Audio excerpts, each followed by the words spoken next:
Thanks, Susan, and thanks very much for the invitation to speak here today about my lab's work. Just get the slides going here. There we go. Okay, so I'm delighted to be here today to tell you a little bit about how work that my lab is doing is helping to improve rare disease diagnosis and prognosis using the awesome power of yeast genetics. I have a couple of disclosures. My lab has received sponsored research funding from Moderna, but that work's not part of this presentation. And I'm currently a scientific advisor for Phenologica Biosciences, and nothing relevant to Phenologica is going to be discussed in this presentation. Okay, so why we're here. Rare diseases afflict about 30 million people in the US.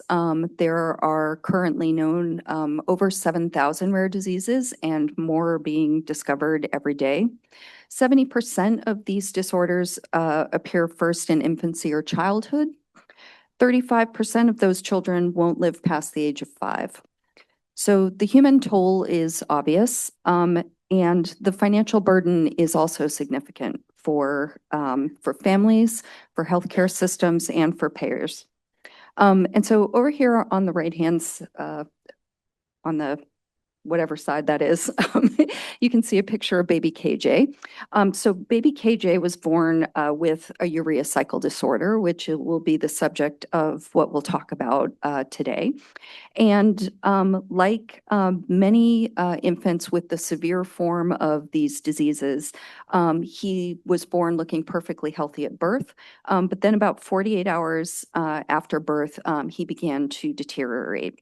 So as ammonia built up in his bloodstream and his brain, he became lethargic. And many of these infants, if they're not treated promptly, and sometimes even if they are, will continue on to coma and sometimes even to death. Fortunately, that didn't happen to baby KJ. Instead, he made history as the first human to receive a personalized gene editing treatment that cured his disease. It substantially improved his disease. He's doing really well. So at about 9.5 months, he received a gene therapy that went into his liver cells and repaired the specific mutations, the specific variants in his genome that were causing his particular urea cycle disorder. And so he's doing very well. And so the really important aspect of this is that the gene therapy revolution has begun. But experimental and technologically difficult and expensive gene therapies aren't the only treatments for these types of inherited metabolic disorders.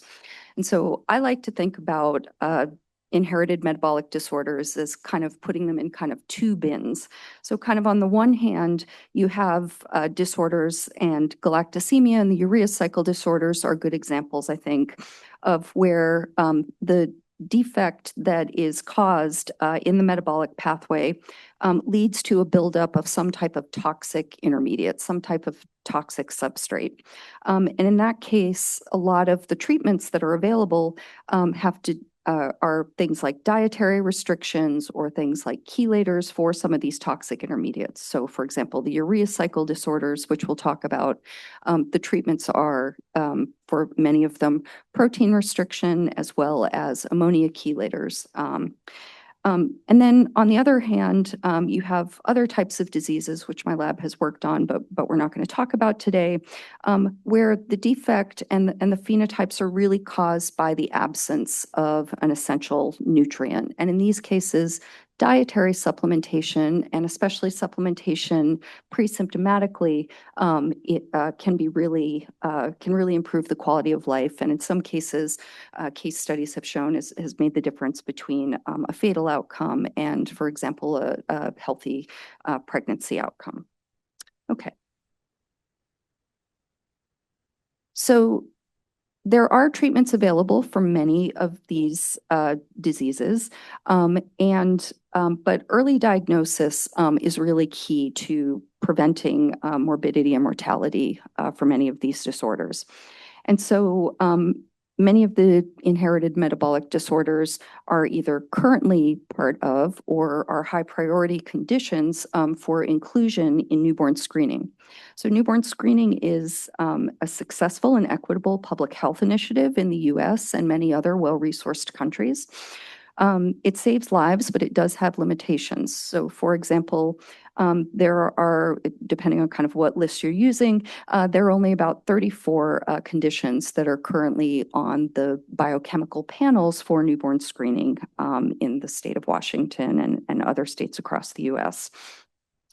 In addition, conventional biochemical screens are not possible for many of the conditions that we'd like, that we would, as a society and as clinicians, would like to see for high priority conditions. So what's a possible solution to this? So as I think everybody knows, we can now sequence DNA, including human genomes, quickly, cheaply, and easily. And DNA sequencing has the potential to identify genetic diseases rapidly, pre-symptomatically, and even prenatally. There are several hundred conditions that are on the panels of pilot studies that are currently going on, and I've listed some of them here on the slide. But there's a catch, and it's a big one. And that's something called the VUS problem. So if we look at the portion of the human genome that we all agree does something, right? So the human genome is made up of 3 billion base pairs, and we have 2 copies of it, so that's 6 billion base pairs in each of our human genomes. If we just look at the part of it that encodes proteins, there are 70 million possible genetic variations so that can actually change the sequence of those proteins, and those are called missense variants. So these are protein coding changes that just a single nucleotide variant in the human genome can cause. And so there are a lot of potentials, but how many of them actually show up in any given person? So now that we've sequenced millions and millions of humans, we can say, how many missense variants actually show up in a given human genome? And it's a little over 9,000 on average. And that's, again, just in the protein coding portion of the genome. So this is a large number of variants, but if we understood their impact, then maybe that wouldn't be such a big deal. Unfortunately, the vast majority of these variants are called variants of uncertain significance, or VUS, and uncertain significance could mean a lot of things. And what it means in this case is that these variants could cause disease, or they could be completely harmless, but we just don't know the answer. And when we don't know the answer, for a given variant, a variant of uncertain significance can't be used for diagnosis or for treatment, even if it's detected in a known disease gene. So to say that another way, if you sequence my genome and you find a variant in one of the urea cycle disorders, and it's a variant of uncertain significance, even if you think I have a urea cycle disorder, which you might be able to diagnose in a different way, you can't use that genetic information as part of the diagnosis or to initiate treatment in and of itself, okay?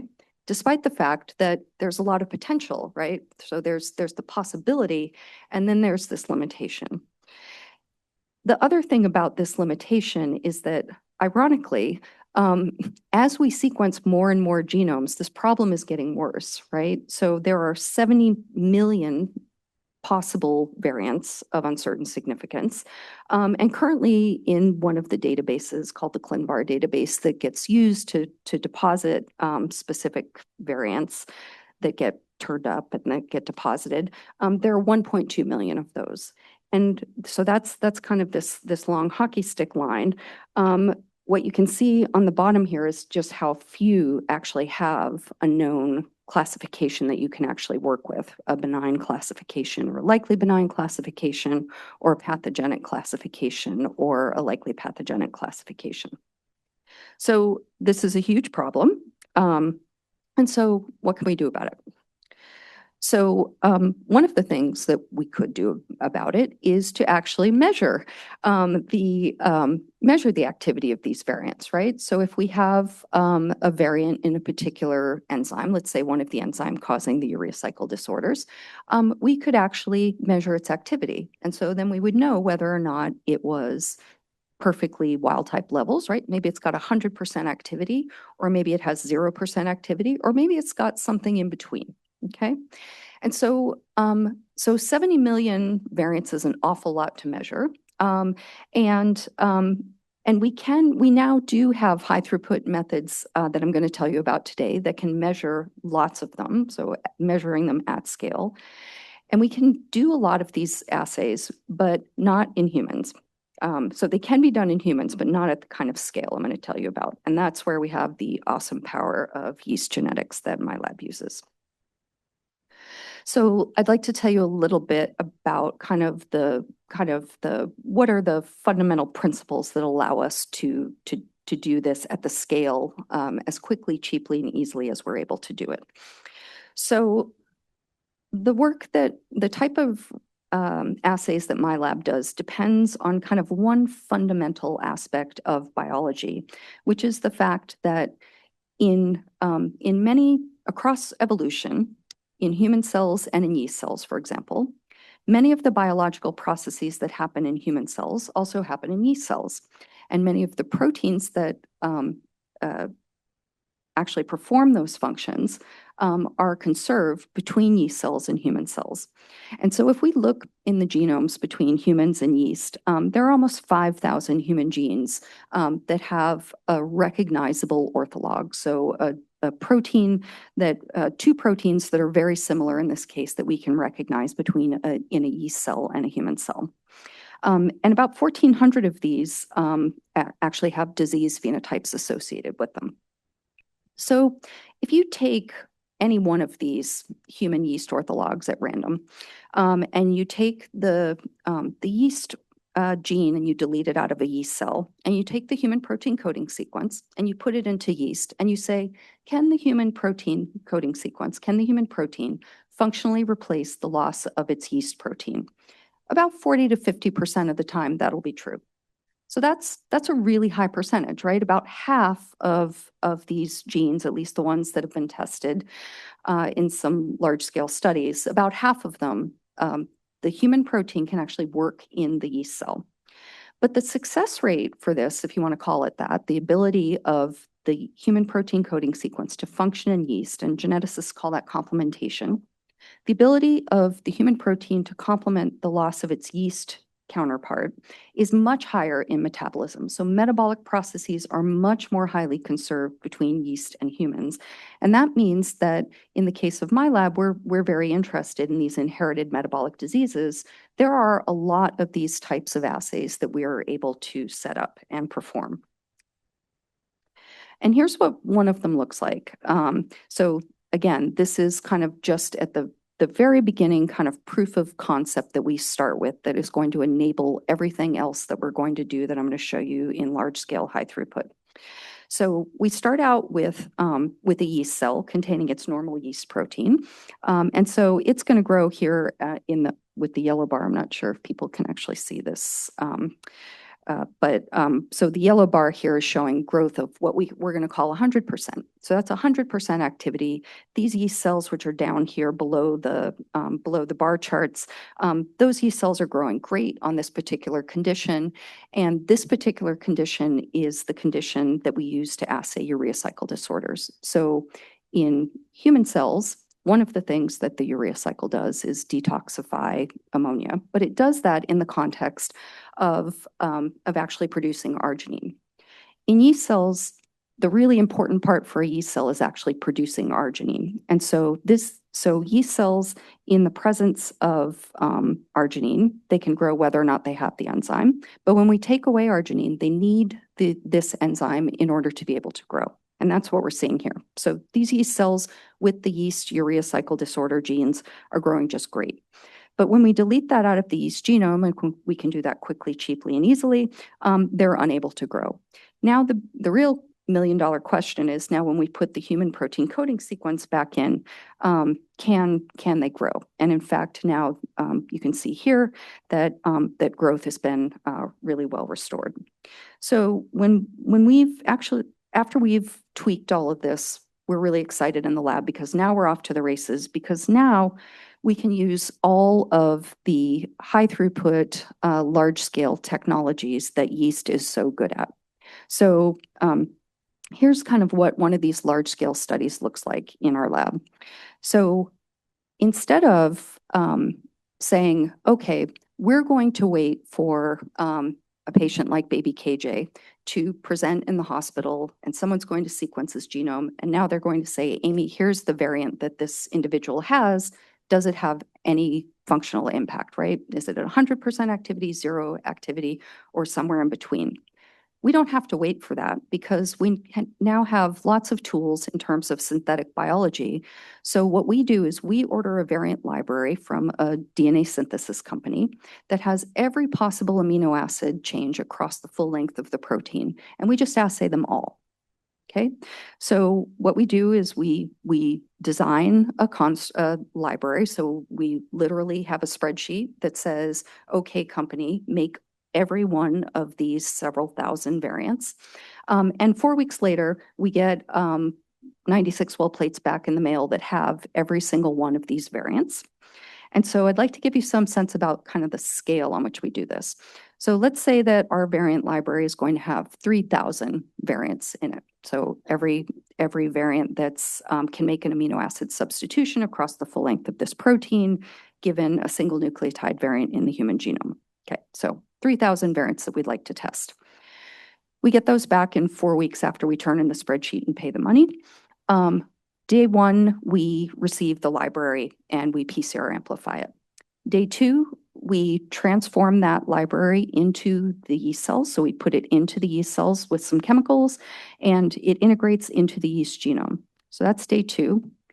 Day 5, we are picking individual colonies into a 96 well plate so that we now have individual clones that each have a single copy of a single variant in this library.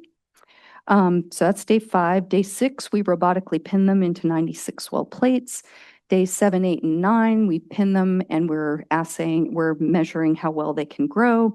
And then day 10 through day 20, let's say, we are doing things like sequencing, quality control. And so within a couple of months, you have every possible functional information for every possible variant across the full length of that protein.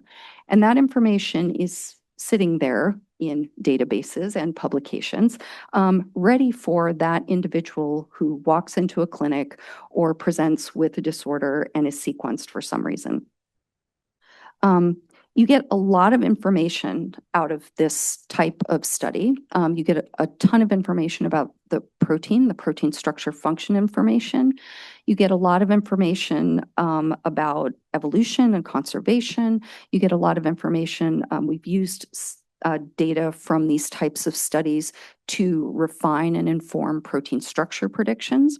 But the one I want to tell you about today, just in the interest of time, is how we use this to match presentation and disease severity, so to help inform diagnosis, and then also to help inform disease prognosis. And so the first example that I'd like to talk about is one of the urea cycle disorders. It's called OTC deficiency. So we being Russell Lowe and his colleagues in the lab, performed a mutational scan, which is what these large-scale studies are called, of the OTC enzyme.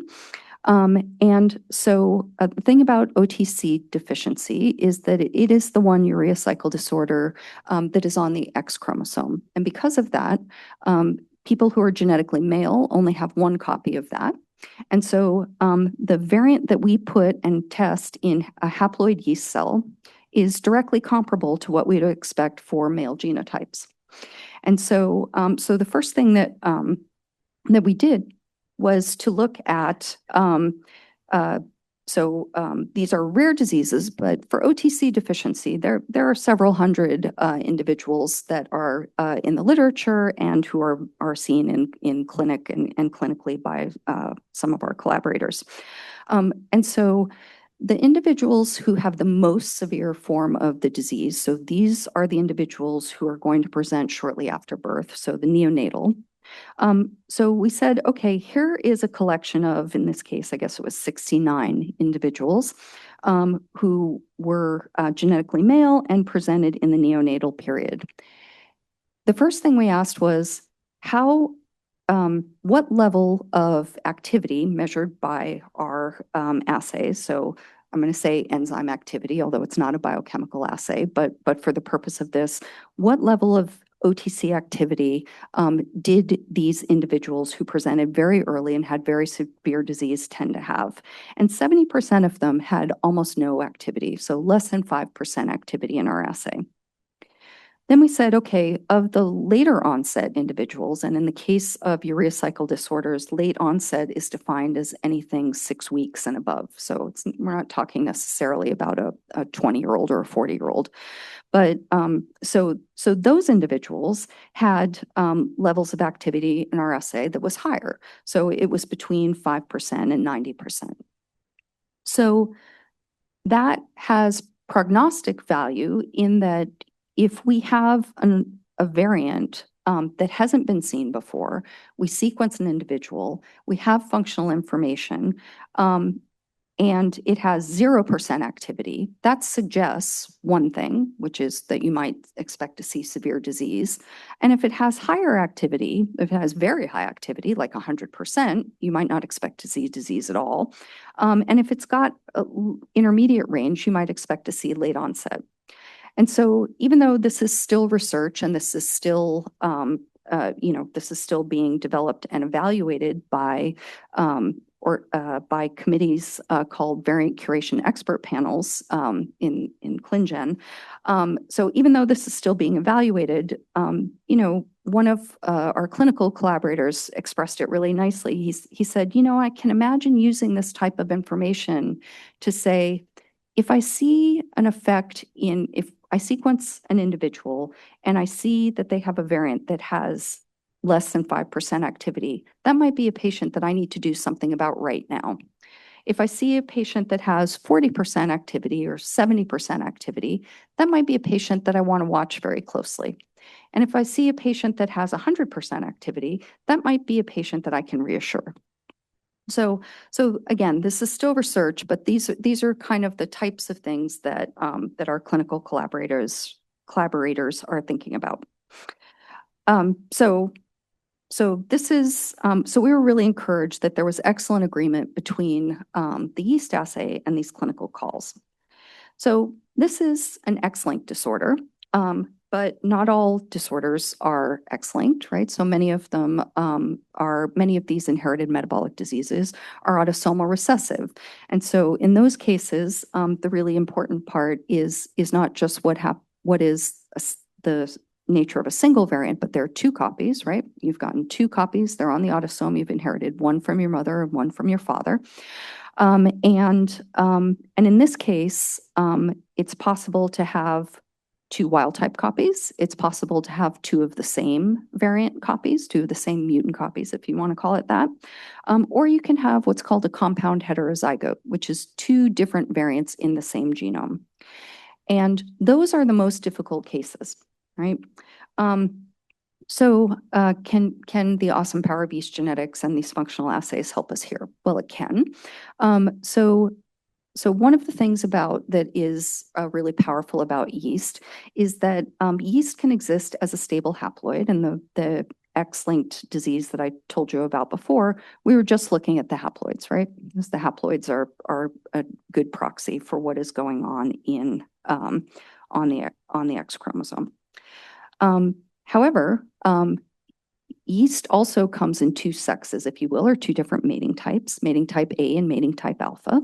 And if we make 2 different variants, one in each of the mating types, and we characterize them and we go through the work, the careful work that we need to do to sequence them and to test them, now it's really easy and really straightforward to make those diploids, right? So combinations, so either specific diploid combinations that we want to make or large combinatorial libraries by just smushing the yeast cells together and letting them mate overnight. And the next day, you have any variant combinations that you want to create.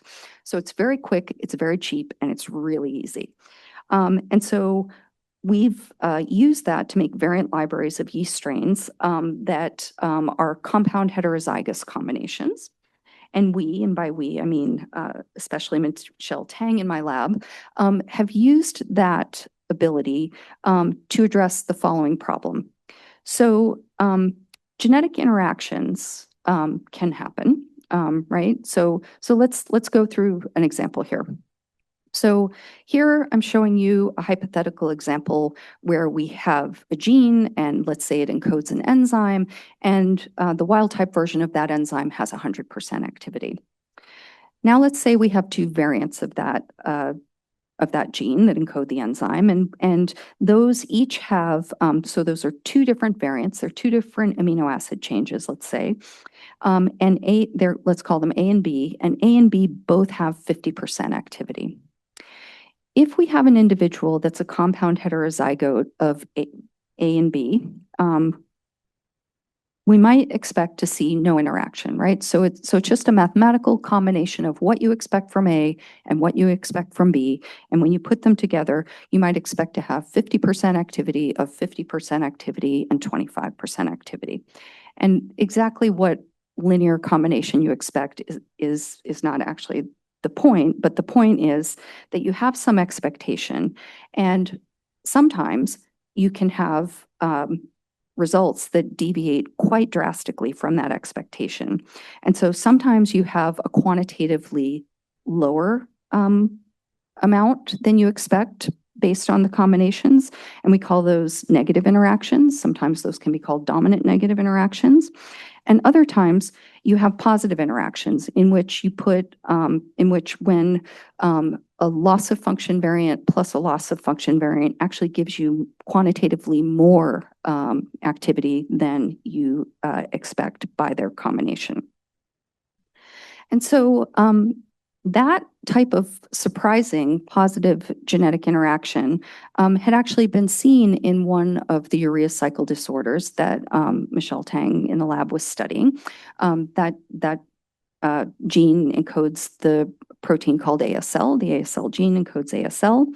And what had been seen observed kind of sporadically over the decades in a variety of different ways was this observation that there were combinations of variants that were quantitatively much higher than you expect by chance. So here's an example of two of them that had been described in the literature, although this is Michelle's redoing of the experiment. And so we have D87G and we have Q286R, and the two of these, so the impact of these two amino acid substitutions is really severe. These enzymes are dead as a doornail in our assay. And generally. But surprisingly, like really shockingly, when the two of them are together as compound heterozygotes, they had near wild type activity. So 0% plus 0% equals like 90% in this assay. And that's really shocking. And that phenomenon is called intergenic complementation. So you have two different alleles of the same gene and they complement each other. And they're not supposed to do that. But people had been thinking about this, and there was, again, kind of discussed over the decades, and kind of the first example of discussing this that we could find in the literature was a paper in the 1960s by Francis Crick and somebody named Orgel. So Crick and Orgel had this hypothesis that that this type of intergenic complementation, and again, this was before DNA was sequenced, and this was all very hypothetical, but the hypothesis that's been proposed throughout the years was that there was some aspect of the protein structure, the way that these particular proteins come together and form as homomultimeric proteins, right? So we have in this case, we're going through this again, this is just with a hypothetical example. We have an enzyme, let's say, with two active sites, and that active site is made up of two different parts of that protein monomer, such that when they come together, depending on where this non-functional amino acid substitution is in the active site of the enzyme, when it's homozygous, both versions, both active sites have the non-functional part of it, right? So we have A here, and you can see that both active sites have this non-functional pink-colored variant. And then when B is homozygous, both versions of the active site, both active sites in this homomaltomeric enzyme have the non-functional version. But at some frequency, when A and B are in different parts of the protein, the two non-functional portions of the enzyme happen to be put into the same active site, and that frees up, so that puts both the non-functional parts in one active site, and that frees up a wild-type active site. So this was the hypothesis about how, that people were coming up with to try and explain how 0 + 0 could possibly equal 100%. So Michelle wanted to test this at scale, and because she had a large variant library of ASL variants, she was able to do that. So Michelle took, to specifically test this, she took 90 variants that were both in the active site. So these variants were amino acid substitutions in the active site of the ASL enzyme, and they had less than 5% activity. They were dead as a doornail, basically. And so this was a combination of 90 null variants at 20 amino acid positions in the active site. And she tested over 3,600 unique compound heterozygous combinations. And when she did this, she found something that was really, truly shocking, which was that over 2,000 of these variant combinations that she tested actually had activity that was between 80% and 100% activity, right? So that's 60% of the combinations where 0 + 0 equals 80% to 100% activity. This was shocking because intragenic complementation is supposed to be, if you read about it in the textbooks, it's supposed to be a very bespoke and a very localized effect. The other thing about it, right? So for example, what you'll read about are examples where you have a particular part of the active site, and it's got a positive charge and a negative charge. And the positive charge gets turned to a negative charge, and so the whole thing falls apart and doesn't work. But now that negative charge you restore to a positive charge, and so two mutants themselves restore the activity of the enzyme, right? So that's supposed to happen very rarely. It's supposed to be very specific to the amino acid identity, right? It has to have these specific biochemical properties. And I don't know how strong or weak you expect it to be. But you're not supposed to see two things, which Michelle saw. The first is that this is pervasive in terms of seeing it. She's seeing it at lots of different positions. And the second thing is that it actually didn't matter what amino acid Michelle changed it to. So I've kind of condensed this here, but the result is that it was completely a phenomenon, almost completely a phenomenon of where the amino acid change was. So the first observation is, so I've condensed this now into, and I should say that if you'd like to read more about this, Michelle's work was just published, I think, last week in PNAS, so you can read more about that. So the really interesting thing was that this really looked binary. You either saw complementation or you didn't see complementation, and it was very position specific. So this is a clustering, and I personally find it easiest to look at these clustering diagrams by looking at the non-complementers, right? So those are the ones in purple. So purple is showing no complementation or no growth, and these green, blue, and yellow colors are showing complementation or robust growth. So what Michelle saw was that there was a cluster, if you were in the purple cluster here, Purple by purple did not complement, but purple by pink or purple by light blue did. Same thing for pink. Pink by pink doesn't complement, but pink by blue or pink by blue does complement. So it was completely dependent on which cluster you were in. And again, it did not have to do, I'm not showing that data here, I apologize. It didn't have to do with the identity of the amino acid at these various positions. So what are these positions? So when Michelle projected those positions onto the monomer of the ASL protein, she saw that they clustered spatially very, very distinctly. So here's the pink cluster, here's the light blue cluster, and here's the purple cluster. The other thing that was very interesting is that those clusters were very specific for the three different parts of the monomer that make up the active site of the molecule. And so one of the ways to see it in kind of this version is what we're showing here is actually the substrate or a molecule that's very similar to the substrate from the crystal structure.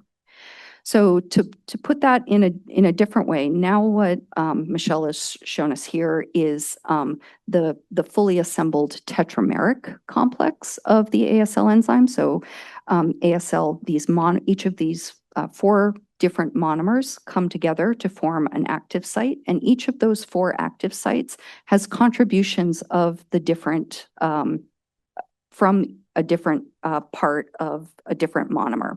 And so every active site has a blue portion, a pink portion, and a purple portion. So that was really interesting because it defined, Michelle's data defined a set of structural rules, right? A structural logic, if you want to call it that. And so we wanted to take that one step further, which is to say, okay, well, given those structural rules, Michelle could predict in ASL, if you gave her any two variants that were in these parts of the protein, she could tell you whether or not to expect intragenic complementation or not. But how generalizable is this? Okay, so could this happen in other proteins? So Michelle addressed that in two different ways.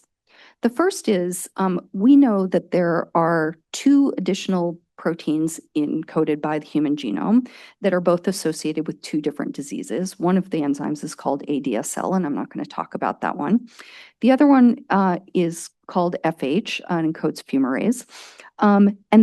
So both ADSL and FH form homotetramers. They form these active sites in the same way. Even if you look at the monomers themselves, so this is ASL, an ASL monomer on the left on my screen, and an FH monomer on the right on my screen in blue. And these two proteins at their sequence level are only 21% identical. So these are not particularly similar proteins at the amino acid level. They're in different pathways, they cause different diseases, and they perform different enzymatic functions.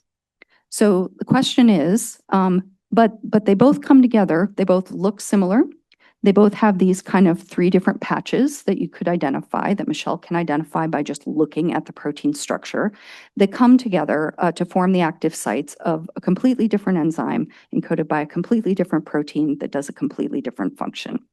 So was there intragenic complementation in FH? And if there is, does it obey the same rules that Michelle defined for ASL? And the answer is it does. So we tested a much smaller set of variant combinations in this case, but the results were very, very clear that Michelle also saw three-ish clusters, three very distinct clusters that correspond to the three different parts of the FH monomer, and those were completely governed by the same structural rules. So that's cool. So this probably could happen in the three different proteins, so ASL, FH, and probably, very likely, ADSL as well. But what about other proteins? Could this be an even more generalizable phenomenon, or is it just these three proteins that we have to worry about? So in collaboration with Frank DeMeo at the University of Washington here, Michelle looked through the protein databases for proteins which would exhibit this same structural logic, okay? And the thing I want to point out here is that the way Michelle did this together with input from Frank was very conservative. So the thing I'm going to tell you about, in order to get into this list of proteins which could satisfy this criteria, the human protein needed to have been crystallized. It needed to have been crystallized with at a certain resolution. We required it to be crystallized in the presence of ligand. And it also needed to be known to form this very specific kind of homomultimeric structure in which multiple chains were certain distances from each other.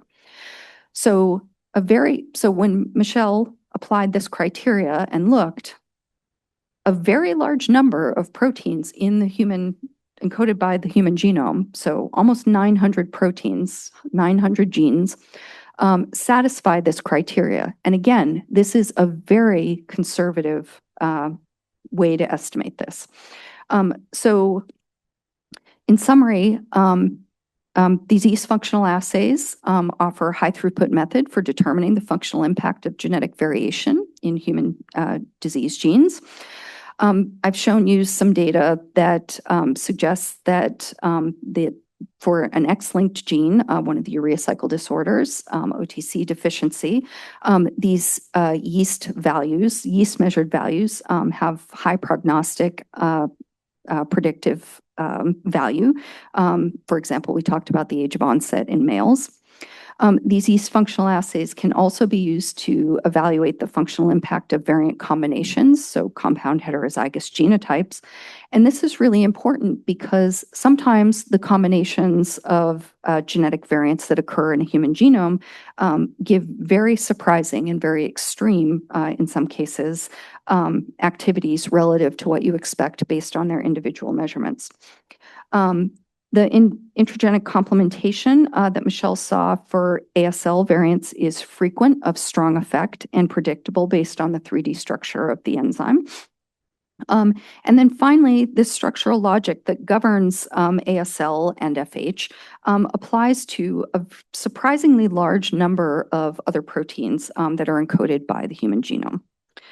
So with that, I would like to thank my collaborators, the members of the lab, including Russell Lowe, who led the OTC study, Michelle Tang, who led the ASL study, supported by a close collaborator, Gareth Cromie, who's a senior computational person in the lab, and other members of the lab. Our clinical collaborators, Andrea Gropman, Nick Amu at St. Jude and Children's National, respectively. We have disease domain experts, Children's National, Luba Kaldovich and Hiroki Morizono. Our collaborators at the University of Washington, and in some work doing AI predictions that I didn't have time to talk about, but if you're interested in, you can look at in that PNAS paper, Amarta Shehu and her graduate student, Honorable Kabir. I'd like to thank the people who funded this work, and I'd like to thank you for your attention, and I'm very proud of myself that I remembered to put up this slide.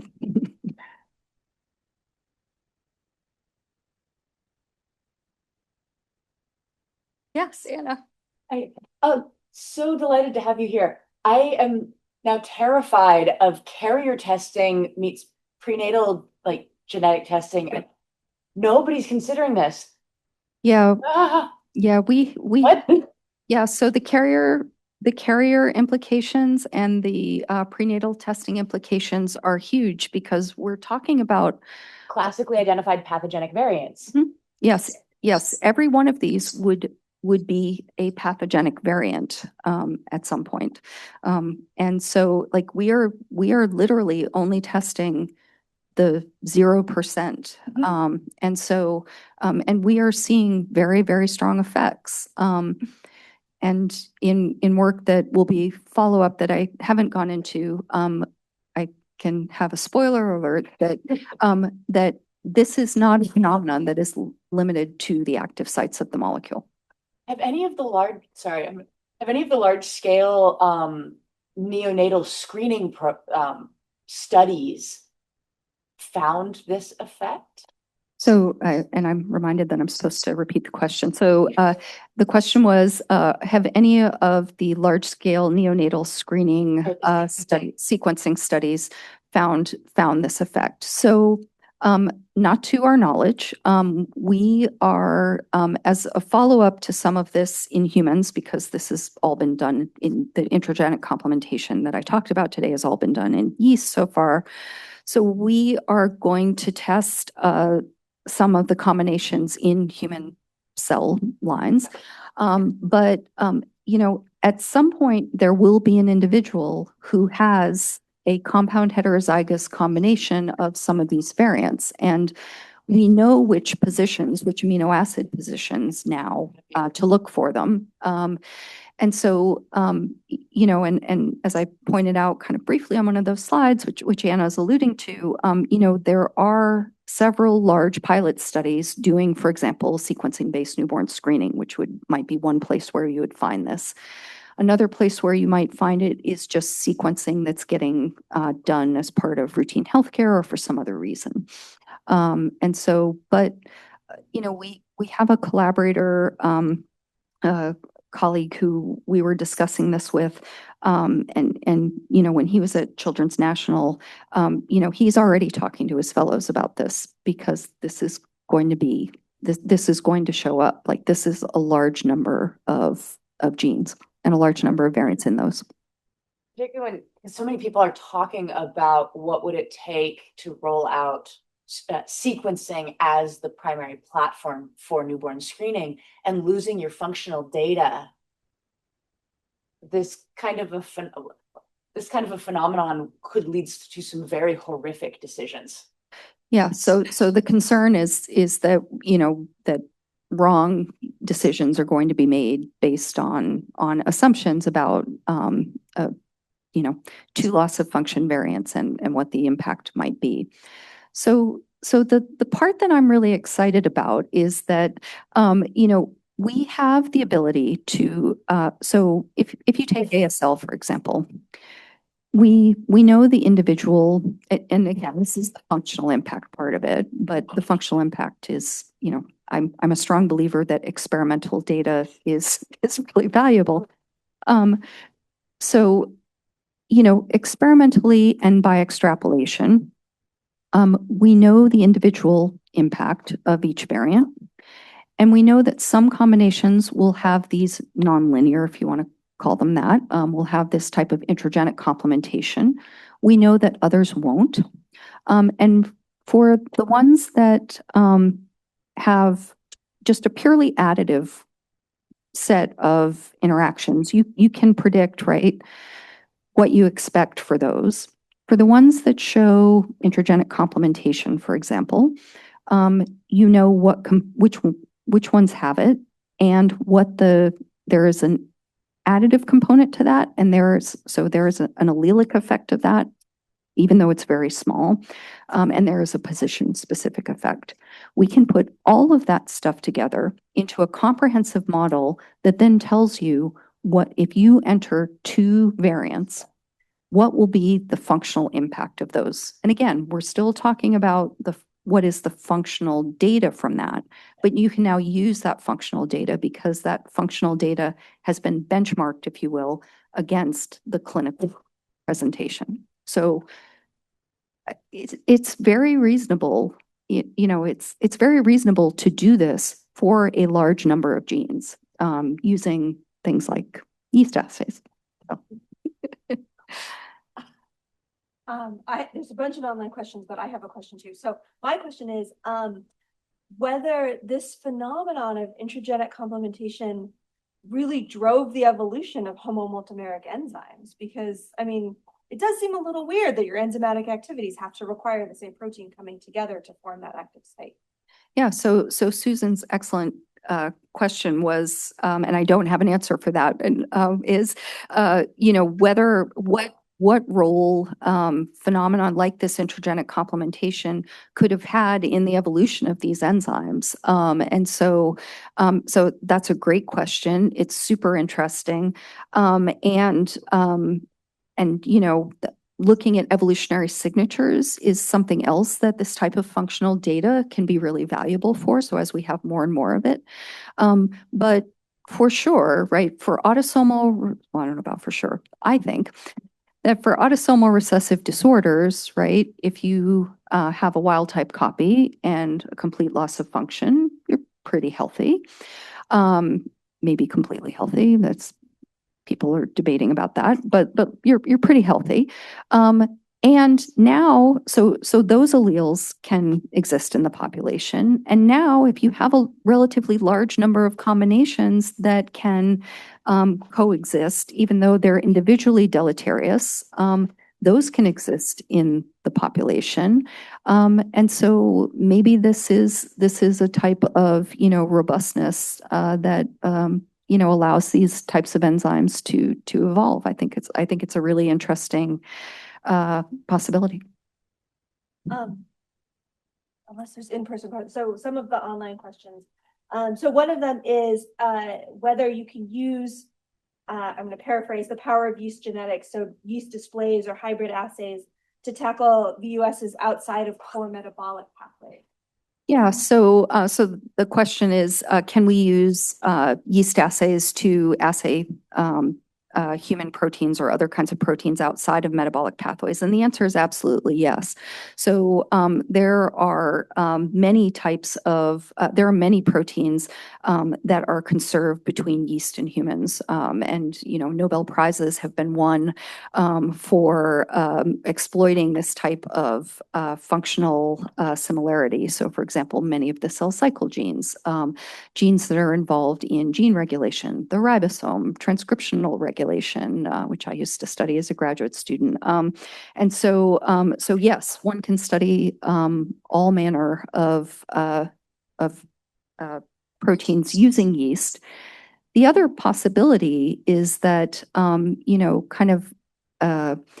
given the ability that there are structural rules for some of the types of phenomenon that we're interested in studying, I think a really good question is, do you have to have a human complementation assay? Could you study yeast orthologs or just yeast proteins that have important structural features, right? So domains, particular kinds of folds. So kind of using this as a very general assay to learn and then teach a machine learning algorithm, for example, use that type of data to train it and then apply it to human proteins for which there is no good yeast ortholog.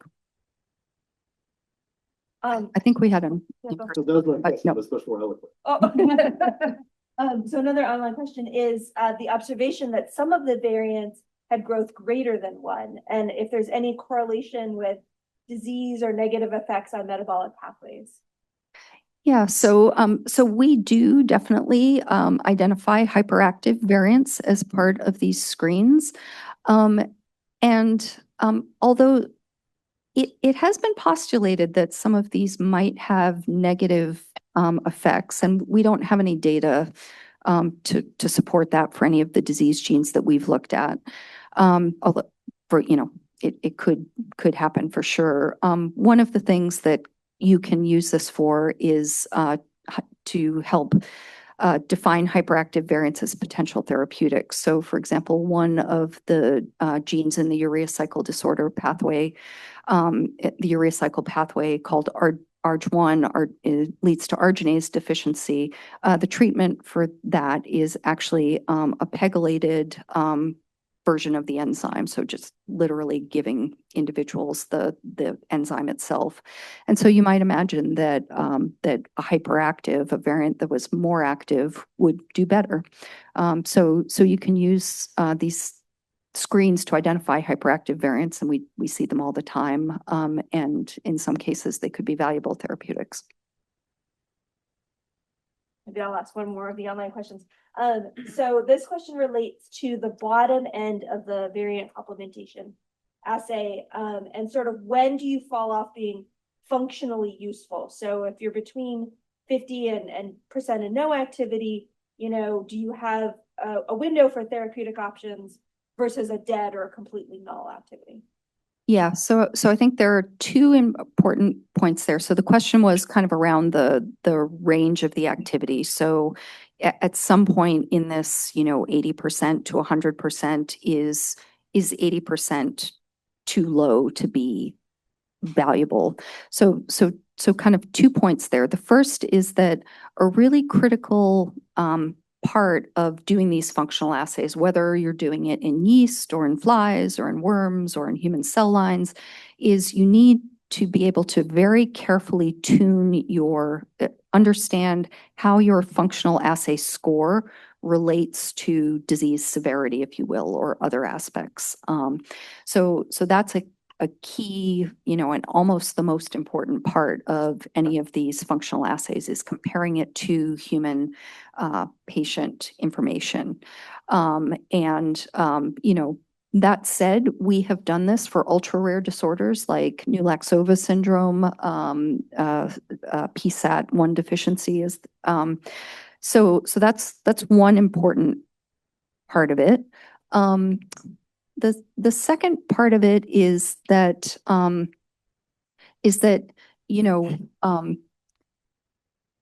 of the therapeutic kind of aspects of these inherited metabolic diseases, kind of making the difference between kind of 0% and 10%. Can have a huge quality of life impact. And so there could be really, really important potential therapeutic benefits of, for, kind of even in some of these intermediate ranges. So. All right, let's thank our speaker. Okay.